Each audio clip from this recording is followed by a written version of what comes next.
कसं काय मंडळी, समोसा आवडतो ना. आपण आज मग समोसा कुठून आला त्याचा पुरा इतिहास बघणार आहोत. चला मित्रांनो, जर मी तुम्हाला विचारलं की भारताचा राष्ट्रीय स्नॅक्स कोणता, तर तुमच्यापैकी 90% लोक एकच पदार्थाचं नाव घेतील, तो म्हणजे गरमागरम समोसा. चहाची टपरी असो वा मित्रांची पार्टी, समोसा लागतातच. पण तुम्हाला हे ऐकून धक्का बसेल की ज्या समोशाला आपण अस्सल भारतीय सम समजतो, तो समोसा भारतीय नाहीच. तो चक्क एका परदेशातून भारतात आला आहे.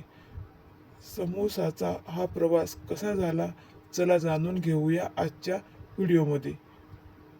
समोशाचा इतिहास साधारण 1000 वर्षे जुना आहे. हा पदार्थ मूळचा इराण आणि मध्य पूर्वेतील आहे. तिथे त्याला संबोसा किंवा संबुसाक म्हटलं जायचं. 10व्या शतकातील काही जुन्या पुस्तकांमध्ये याचा उल्लेख आढळतो.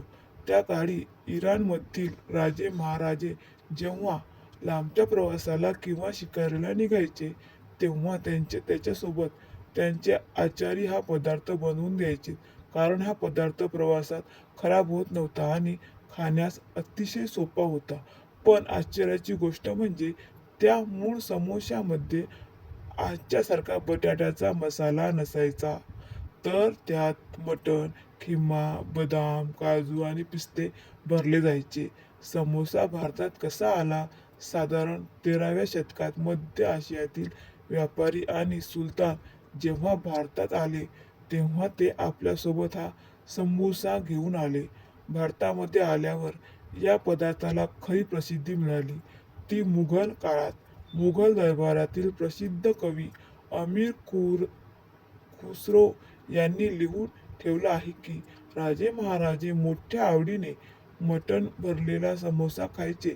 पण मग यात बटाटा कधी आला, तर साधारण 16व्या शतकात जेव्हा पोर्तुगीज भारतात आले, तेव्हा त्यांनी भारताला बटाटा हा पदार्थ दिला आणि भारताचा हुशार आचार्यांनी समोशातलं मटण काढून त्यात उकळलेला तिखट मीठ लावलेला बटाटा भरला. अशा प्रकारे परदेशी समोसा चा आपल्या लाडका भारतीय समोसा झाला. आज जगभरात समोसा शेकडो प्रकार मिळतात, पण भारतासारखी चव कुठेच नाही. तर मित्रांनो, तुम्हाला समोशाची ही रंजक गोष्ट कशी वाटली, मला कमेंट करून नक्की सांगा. व्हिडिओ आवडला असेल तर लाईक करा आणि अशाच आणखी पदार्थांच्या गोष्टी ऐकण्यासाठी चॅनलला सबस्क्राईब करायला विसरू नका. धन्यवाद.